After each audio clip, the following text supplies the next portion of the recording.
Okay, time for another update on Asteroid Commander for the Commander X16. I'm just going to go full screen with this. Okay, the last time I had a video out, this was about 6 kilobytes of code, and now it's about 9 kilobytes of code. So uh, there's been, like I said, about 50% increase in the amount of code. The amount of data stayed roughly the same at about 350 kilobytes, but so most of that 3 kilobytes that I've added of code has been for this window right here. And let's just kind of jump into this right here. First thing, I've changed the 16 palettes for this particular color so that when it's flashing, it's a little more pleasing to the eye and a little less jarring. So let's just click on that. New message was the first thing that ever appeared in this window, and it was set by a trigger that's set at startup. The very first trigger, it's set at a 1 second countdown trigger, and then it calls an event that displays that new message thing. That's the only time it ever shows up in the game. That's the extent of the tutorial, really. When you click on a message in this message archive, there can be up to 32 messages in this archive. If it's unread, it'll show up with a cyan background, and if it's red, it'll show up with a gray background. You can delete it just by clicking the garbage can icon, but if we click the message, it shows up, and we can scroll up and down with the up and down arrows. I haven't made it so you can click and drag on the scroll bar yet, but I think I might be able to do that.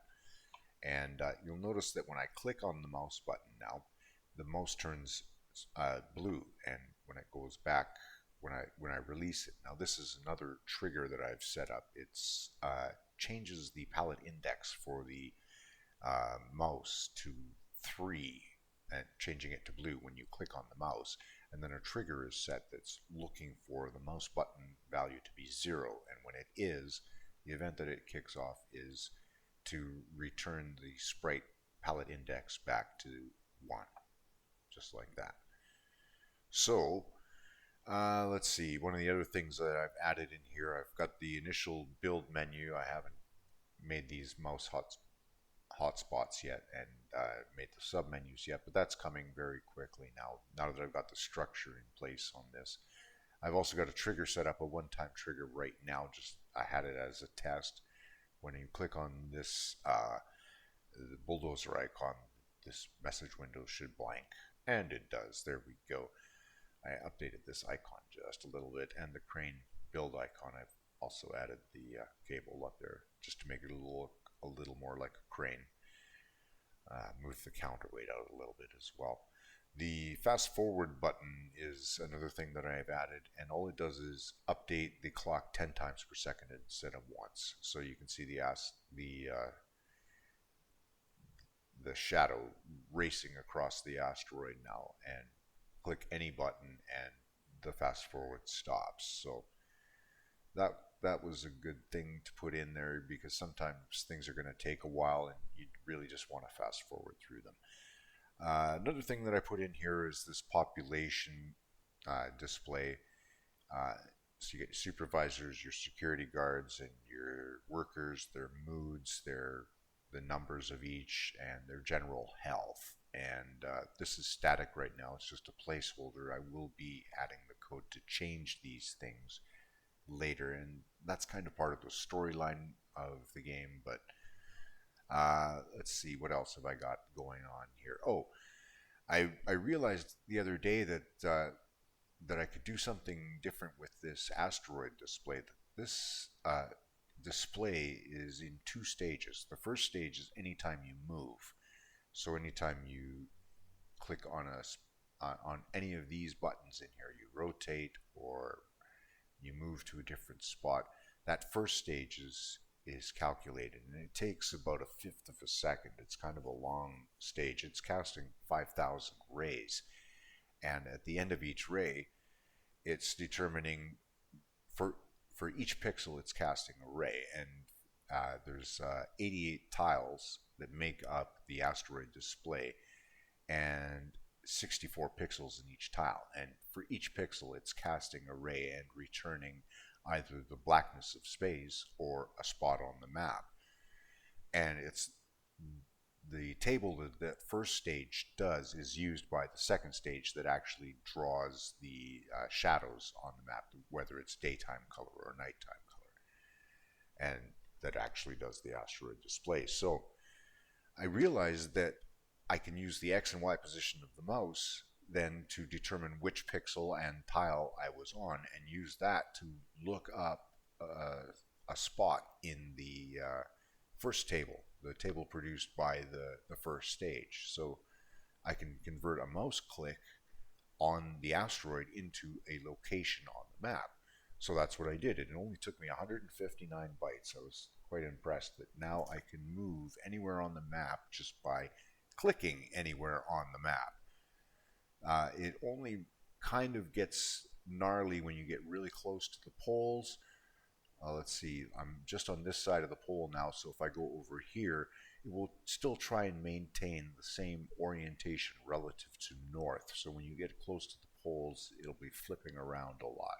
But I figured that was an okay trade-off for being able to just move around the map like that. So that's I've got a bunch of text already written for the news feeds. I just have to implement those. I've got this window, which is the information window, for the local area, the amount of production and consumption of resources, the amount of workers that are there, that sort of thing. And I've still got to work on the stock market and the local information, like how you're doing in detail. But there's still a bunch of things left to do, but the game engine is getting nearly complete. The other thing I wanted to show you today was the spreadsheet. Now, I make semi-regular updates in the Commander X16 forums about my progress on this game, and I mentioned that I was using a spreadsheet extensively for designing things, and someone joked that it was kind of like using graph paper back in the olden days of the 80s. And he's right, it is kind of like using graph paper, but this is very capable graph paper. For one thing, I can keep track of my memory usage here, and it's all in one place. My banked RAM, low RAM, my sprites, what each sprite is, the hotspots, what each one is for the mouse, the flags, what each bit of the flags that I'm using is doing, all my zero page addresses and what each one means. And so yeah, there's a lot of data. If I was trying to keep track of this in any other way, it would be hard to update and keep updated. I'd be searching through notebooks and stuff like that if I was writing this all down on paper. And in fact, that's how I started doing this, was writing it all down on paper. But it gets to a point where you're trying to keep track of your message window format and stuff like this, and what bytes mean in message text and stuff like that. So it's very good to have that all in one place. But really, the main thing about this spreadsheet, this particular spreadsheet that I did, was the palette and the tiles and sprites. Over in this column here, you can see I've got the letter C followed by hexadecimal values that correspond to indexes in the palette. And over in these three columns here, these are the red, green, and blue values. Here, these are calculated 17 times those values. And then when I go over to this spot here, I can then click on the background color, the little arrow beside that, scroll down to custom color, and you can see that I've got 0, 102, and 238 calculated for this color 0E. So when I click on custom color, I can just enter 0, 102, 238 there.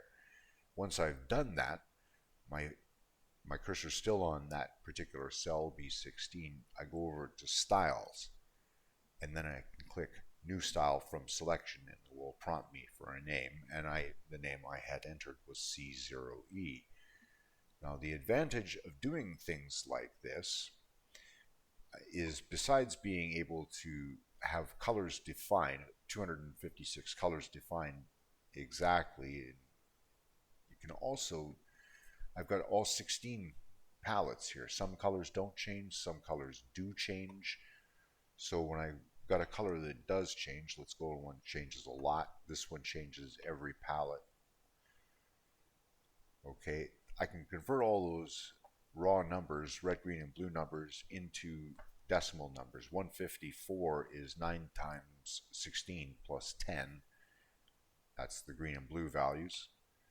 And then 9 is just the red values, 0 and 9. So I've got all these decimal values, pairs of values for the palettes. So for each index, read horizontally, that's 16 palettes. Or I could read the table vertically and use that to generate this. So this just uses these indices that I've listed here and the table to the left and generates basic data statements. So if I go to make pals right here, now I've got those same data statements with a line number prepended to them, and I've got all my data here listed as a basic program, and things like the name that it's going to be saved at, that sort of stuff is put in automatically for me. All I have to do is change things like the name, the endpoint, and then if I Control A, Control C, go to Notepad, Control V, that strips out all of the formatting and the formulas and stuff, and it just leaves the text.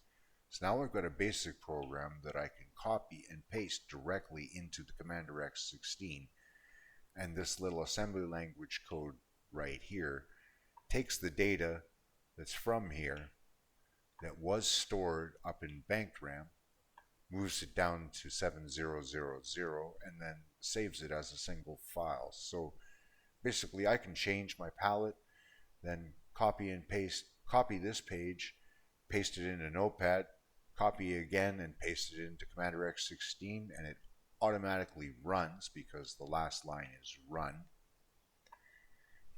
So I can easily convert the files that I'm generating into files that are readable by the Commander X16.